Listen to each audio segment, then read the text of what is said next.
Sebuah video penganiayaan seorang siswi SMP kepada temannya viral di media sosial. Kami sengaja tidak menayangkan utuh karena mengandung unsur kekerasan.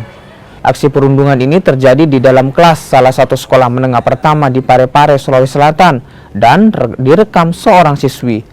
Pihak sekolah sendiri menapi kejadian itu dan menyebut kasus itu bukan perundungan, namun kedua siswanya berkelahi yang berawal dari saling ejek.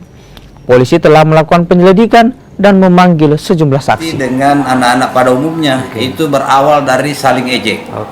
Karena ini sebenarnya yang kedua anak-anak ini yang berkelahi ini boleh dikata satu meja. Sahabatan. Iya, sahabat juga.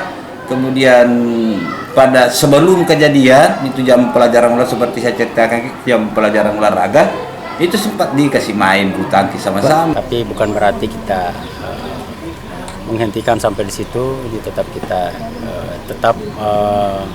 mendalami penyebab terjadinya.